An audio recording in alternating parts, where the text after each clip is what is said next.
Something unimaginable happened on the railway tracks of a small, nearly invisible village in Siberia called Kezhinet. A night so dark, so chilling, that it shook the very foundations of humanity's understanding of cruelty. This is not fiction. This is real. 7 boys left their homes that day to catch a train, and they never returned. What the world discovered later would reveal a face of inhumanity that no one could have imagined. Kezhinet was almost invisible on the map of Russia, a tiny cluster of houses scattered among endless trees and thick bushes. Only a single railway line passed through it. The population was barely 24, mostly families of railway workers. There were no shops, no roads, just the railway and a forest that seemed to swallow everything whole. By August, the air had a faint chill, and the sun sank behind the mountains early, leaving the village in a silence so deep it could suffocate. On the night of August 14, 1989, a freight train rolled toward Kezhinet station, heavy with 70 wagons loaded with goods. 2 brothers, Vadim Supernenko and Igor Supernenko, experienced drivers, guided the train. They had passed through Kezhinet many times, but nothing in their experience could have prepared them for what awaited. As they neared the station, something appeared on the tracks ahead. At first, they could not tell what it was.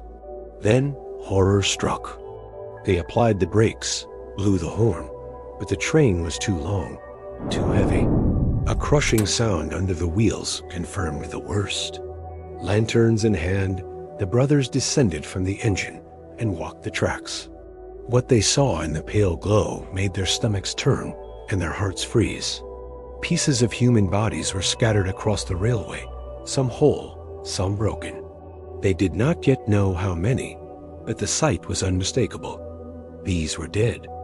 The bodies belonged to a group of 7 boys' friends who had gone on a weekend trip to the forest to collect cedar cone plants.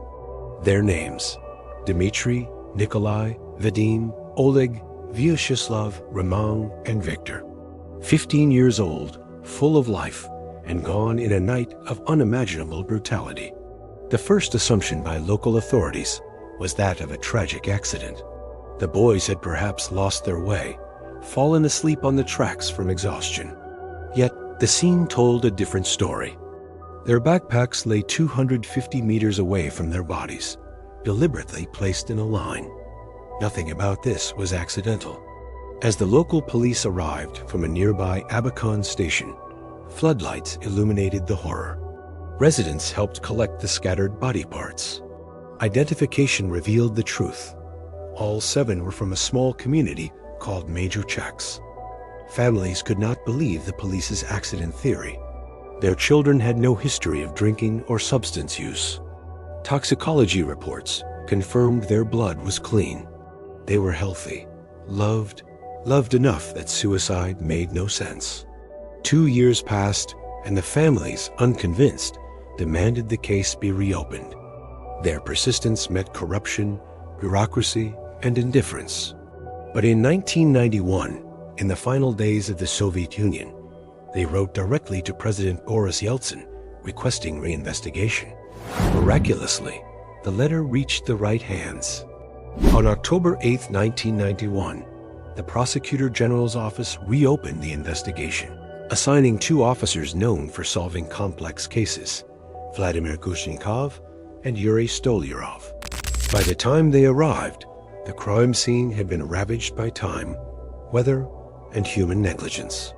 Rain, dust, and sun had erased most evidence. Few remaining clues had been ignored or discarded by the original police. Kushnikov knocked on every door, interviewed villagers who claimed ignorance, and began tracing any possible leads. One name kept surfacing: Vasily, a man previously imprisoned for murdering his brother Slava. Could Slava have witnessed the boys' murders and been silenced?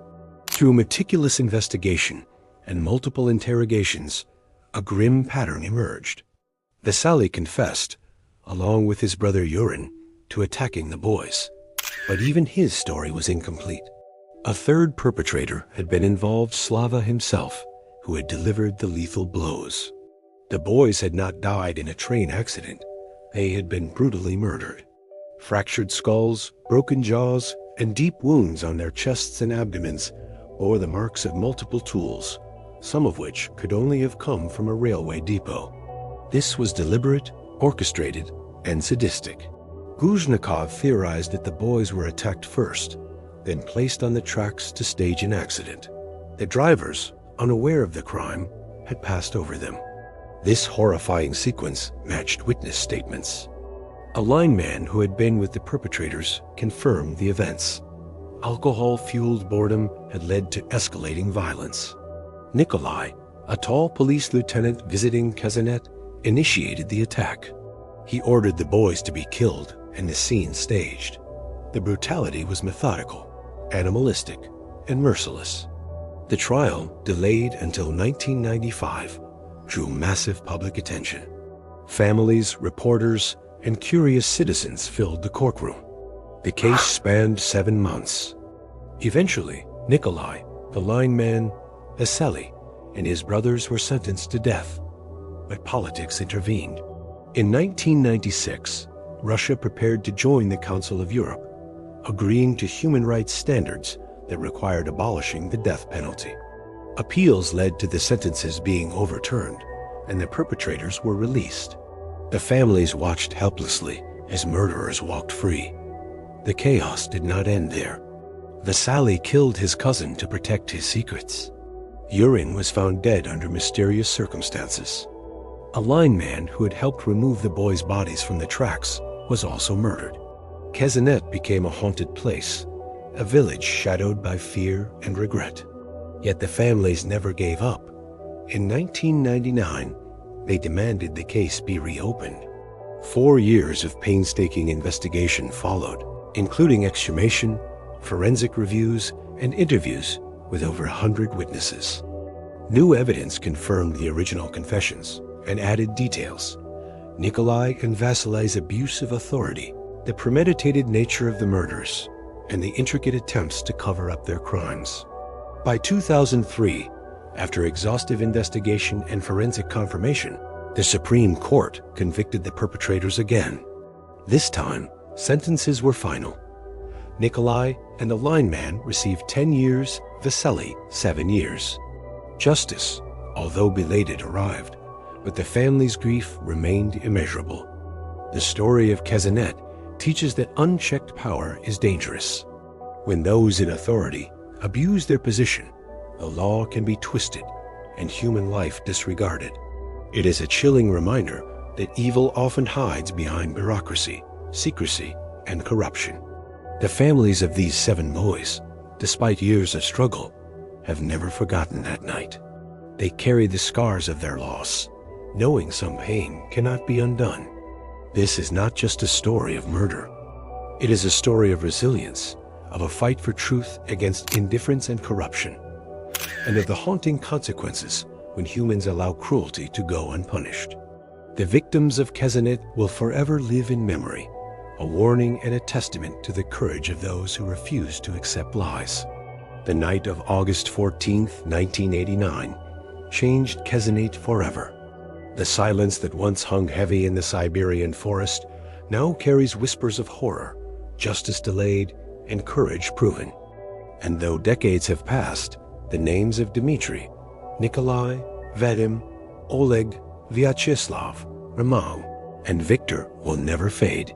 Their story, dark and tragic, remains etched in the conscience of everyone who dares to remember. If you felt the weight of this story, share your thoughts in the comments. Remember to like and subscribe for more true stories that reveal the hidden shadows of human nature.